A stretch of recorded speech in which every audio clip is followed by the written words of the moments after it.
Kalau pindah ke tanpa karbo, itu artinya tidak mengkonsumsi semua bahan makanan yang mengandung karbohidrat, termasuk tadi sumber karbohidrat utama nasi, roti, mie, bihun, kue tiaw dan sebagainya, dan buah dan sayur yang mengandung karbohidrat. Alpukat gitu ya? Alpukat ada karbohidratnya tapi sangat sedikit. Oh, dikit Banget. Jadi yang tinggi karbohidrat buah itu pisang, itu tinggi karbohidrat gitu ya. Jadi kalau dia tanpa karbo, biasanya dia benar-benar menghindari kandungan karbo walaupun dia sedikit gitu. Tapi kalau dia low karbo, dia masih mengizinkan karbo sampai sekitar 50 sampai 150 gram per hari.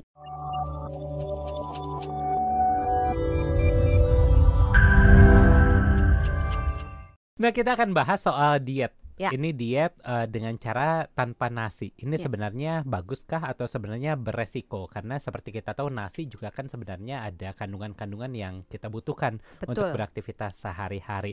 Nah, sebelum masuk ke sana Dok, kita mau kenalan dulu sama nasinya. Ini dalam nasi ini sebenarnya ada kandungan apa saja sih? Apakah ada vitaminnya atau hanya pure karbohidrat saja?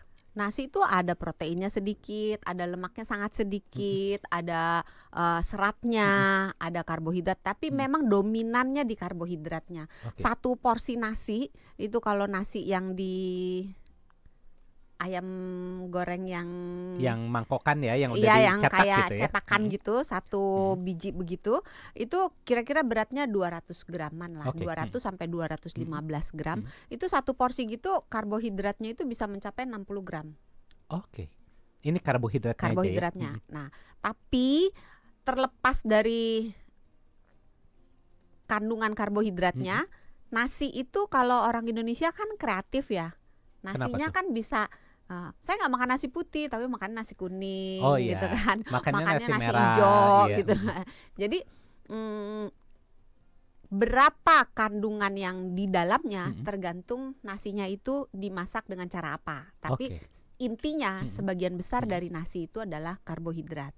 Lalu pertanyaan Hans, kalau nggak makan nasi boleh nggak? Gitu. Tanya lagi, nggak makan nasi tapi makan karbo yang lain nggak? Kentang gitu ya. Kalau nggak makan nasi tapi makan kentang, kentang bisa menjadi pilihan pengganti karbohidrat, sumber karbohidrat selain nasi. Jadi sumber karbohidrat itu bisa nasi, bisa kentang, bisa roti, bisa oatmeal, bisa ubi, bisa singkong, macam-macam gitu. Bisa jagung. Jadi yang dimaksud yang mana? Pilih dulu ya. Artinya anggaplah kita pilihlah yang nasi tapi diganti dengan karbo lain. Biasanya dengan kentang gitu, dengan ubi juga ada beberapa ganti. Ini seperti apa Dok? Kalau hanya mengganti seperti itu, sepanjang proporsinya masih itu masih dianggap sehat. Nah, yang menjadi masalah proporsi seperti apa gitu kan. Kalau proporsinya itu mengikuti anjuran dari Kementerian Kesehatan yang berlaku untuk pada umumnya orang yang tidak punya kelainan apa-apa, itu biasanya satu piring itu digambarkan dibagi dua, kiri dan kanan. Nah, bagian yang kiri dibagi 3. 2/3-nya adalah bahan makanan pokok yang biasanya isinya karbohidrat, sebagian besarnya, termasuk tadi nasi, roti, mie, bihun, kentang. Artinya ubi. Kalau ada appetizer roti juga itu termasuk ya? Termasuk karbohidrat gitu. Jadi saya nggak makan nasi tapi makan roti, sama aja itu karbohidrat gitu. Karena sebenarnya kita butuh.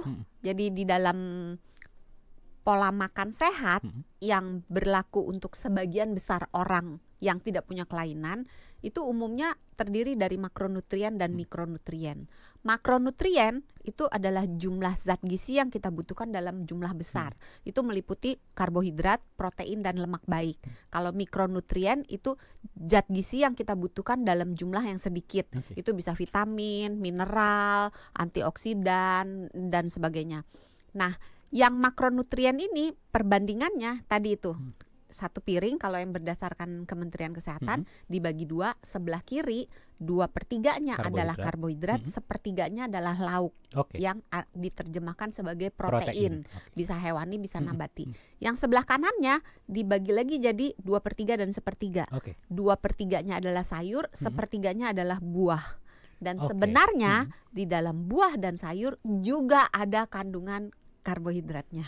Oke, jadi sebenarnya kalau nasi dihilangkan, karbohidratnya ini masih bisa dipenuhi dengan yang lain ya? Buah dan sayur. Buah dan sayur ini bisa terpenuhi. Tapi kira-kira jawab singkat dulu deh dok, apakah efektif ini kalau misalnya untuk orang-orang diet?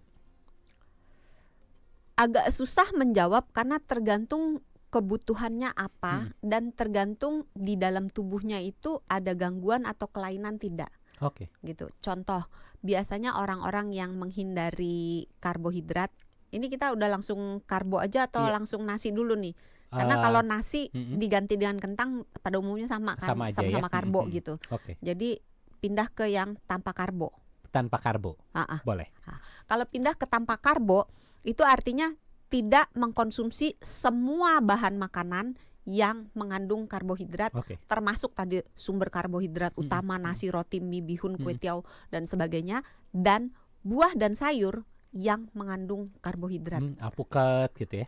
Alpukat ada karbohidratnya tapi sangat sedikit. Oh dikit banget. Jadi yang tinggi karbohidrat buah itu pisang, itu tinggi karbohidrat gitu ya. Jadi kalau dia tanpa karbo, biasanya dia benar-benar menghindari kandungan karbo walaupun dia sedikit gitu. Tapi kalau dia low karbo, dia masih mengizinkan karbo sampai sekitar 50 sampai 150 gram per hari gitu. Batasannya 150 gram per hari. 50 gram sampai 150 gram. 50 sampai 150 gram per hari. Bukan kalau, sekali makan ya, tapi total dalam satu hari. Total dalam satu hari. Nah, kalau yang tanpa karbo itu nggak ada sama sekali, mau dari buah, dari sayur, walaupun sedikit nggak boleh dimakan. Nah, termasuklah di dalam diet tanpa karbo ini adalah diet yang kita sebut sebagai carnivora diet. Apa tuh? Diet yang benar-benar cuma makan daging doang. Jadi benar-benar kita bilangnya animal based diet. Jadi dia semua yang dimakan itu adalah basisnya hewani, tidak ada yang nabati. Tapi tidak semua diet tanpa karbohidrat hanya diet karnivora. Karena karnivora diet merupakan sebagian dari yang tanpa diet. Kalau yang di karnivora diet itu misalnya minyak zaitun, minyak kelapa, alpukat. Tapi alpukat ada karbonya ya.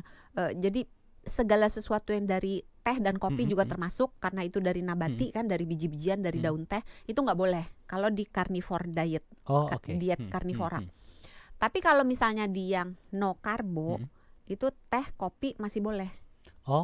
Gitu. Terus minyak zaitun masih boleh, karena minyak zaitun walaupun dia asalnya dari nabati, dari tumbuhan, tapi dia nggak ada karbonya, dia pure minyak. Minyak kelapa gitu, kan minyak doang gitu, masih boleh gitu. Jadi susah-susah gampang ngebedainnya ya. Bingung nggak Hans?